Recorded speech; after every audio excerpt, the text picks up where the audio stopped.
ਅਗਲੀ ਖਬਰ ਵੱਲ ਚਲੀਏ। ਲੂਜ਼ੀਆਨਾ ਤੋਂ ਨਿਊ ਆਰਲੀਨਸ ਤੋਂ ਬਹੁਤ ਹੀ ਮਾੜੀ ਖਬਰ ਆ ਰਹੀ ਹੈ। ਕੱਲ ਇੱਕ ਬਹੁਤ ਹੀ ਖਤਰਨਾਕ ਐਕਸੀਡੈਂਟ ਹੋਇਆ, ਕਿਉਂਕਿ ਫੌਗ ਜਿਹੜੀ ਧੁੰਦ ਆ ਇੰਨੀ ਗੂੜੀ ਸੀਗੀ। ਕਹਿੰਦੇ ਵੀ 100 ਤੋਂ ਵੱਧ ਜਿਹੜੀ ਗੱਡੀਆਂ ਦੀ ਟੱਕਰ ਹੋ ਗਈ। 7 ਜਣਿਆਂ ਦੀ ਮੌਕੇ ਦੇ ਉੱਤੇ ਹੀ ਮੌਤ ਹੋ ਗਈ। ਸੁਪਰ ਫੌਗ ਕਰਕੇ ਇਸ ਨੂੰ ਜਾਣਿਆ ਜਾਂਦਾ ਆ। 158 ਕਾਰਾਂ 100 ਤੋਂ ਵੱਧ ਜਿਹੜੀਆਂ ਉਹ ਇਸ ਐਕਸੀਡੈਂਟ ਦੇ ਵਿੱਚ ਇਨਵੋਲਵ ਹੋਈਆਂ। 25 ਲੋਕ ਬੁਰੀ ਤਰ੍ਹਾਂ ਫੱਟੜ ਹੋ ਗਏ। ਇੰਟਰਸਟੇਟ 55 ਜੋ ਸੇਂਟ ਜੌਨ ਬੈਪਟਿਸਟ ਪ੍ਰੀ ਦੇ ਪੁਲਿਸ ਨੇ ਦੱਸਿਆ ਹੈਗਾ ਆ। ਕਹਿੰਦੇ ਪਈ ਕਈ ਕਾਰਾਂ ਨੂੰ ਅੱਗ ਲੱਗ ਗਈ। ਲੋਕ ਕਾਰਾਂ ਨੂੰ ਛੱਡ ਕੇ ਬਾਹਰ ਦੂਰ ਖੇਤਾਂ ਵੱਲ ਨੂੰ ਭੱਜਣ ਲੱਗੇ। ਇਹ ਕਈਆਂ ਦੇ ਵਿੱਚ ਇੱਕ ਟੈਂਕਰ ਸੀਗਾ, ਕਹਿੰਦੇ ਵੀ ਉਹਦੇ 'ਚ ਹੈਜ਼ਰਡਸ ਮਟੀਰੀਅਲ ਸੀ, ਹੈਜ਼ਰਡਸ ਲਿਕਵਡ ਵੀ ਸੀਗਾ, ਜਿਹਦੇ ਨਾਲ ਕਾਰਾਂ ਨੂੰ ਇੱਕਦਮ ਅੱਗ ਲੱਗ ਗਈ। ਤੇ ਆਫੀਸਰਸ ਨੇ ਇਹ ਕਿਹਾ ਕਿ ਪੂਰਾ ਜਿਹੜਾ ਹਾਈਵੇ ਆ ਬਹੁਤ ਲੰਮਾ ਸਮਾਂ ਉਹ ਬੰਦ ਰਿਹਾ ਹੈਗਾ।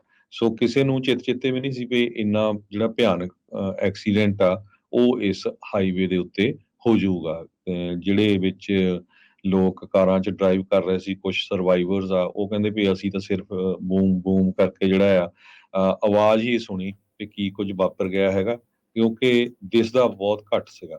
ਨੈਸ਼ਨਲ ਵੈਦਰ ਸਰਵਿਸ ਜੋ ਨਿਊ ਆਰਲੀਨ 'ਚ ਹੈਗੀ ਆ, ਉਹਨਾਂ ਨੇ ਕਿਹਾ ਇਹ ਇੱਕ ਸੁਪਰ ਫੌਗ ਦਾ ਫਿਨੋਮਨਾ ਹੈਗਾ ਆ, ਜੋ ਉੱਥੇ ਵਾਪਰਿਆ ਹੈਗਾ। ਸੋ ਕਹਿੰਦੇ ਸਮੋਕੀ ਜਿਹੜੀ ਕੰਡੀਸ਼ਨ ਆ, ਧੂਏ ਵਰਗੀ ਜਿਹੜੀ ਕੰਡੀਸ਼ਨ ਆ, ਉਹਦੇ ਵਿੱਚ ਸਿਰਫ 10 ਫੁੱਟ ਤੱਕ ਦਾ ਵੀ ਜਿਹੜਾ ਤੁਹਾਨੂੰ ਵਿਜ਼ੀਬਿਲਿਟੀ ਨਹੀਂ ਸੀਗੀ, ਜਿਹਦੇ ਕਰਕੇ ਇੰਨਾ ਜਿਹੜਾ ਖਤਰਨਾਕ ਐਕਸੀਡੈਂਟ ਹੋਇਆ। ਗਵਰਨਰ ਜੌਨ ਬੈਲ ਐਡਵਰਡਸ ਨੇ ਕਹਿੰਦੇ ਵੀ ਆਪਣੇ ਥੋਟਸ ਤੇ ਪ੍ਰੇਅਰਸ ਉਹਨਾਂ ਦੇ ਲਈ ਕੀਤੀਆਂ ਜੋ ਇਹਦੇ ਵਿੱਚ ਮਾਰੇ ਗਏ ਆ। ਤੇ ਨਾਲ ਹੀ ਪੂਰੇ ਨਿਊ ਆਰਲੀਨਸ ਦੇ ਰੈਜ਼ੀਡੈਂਟਸ ਨੂੰ ਇਹ ਕਿਹਾ ਆ ਵੀ ਲੋਕਲ ਮੈਡੀਕਲ ਸੈਂਟਰਸ ਦੇ ਵਿੱਚ ਬਲੱਡ ਦੀ ਜ਼ਰੂਰਤ ਹੈਗੀ ਆ।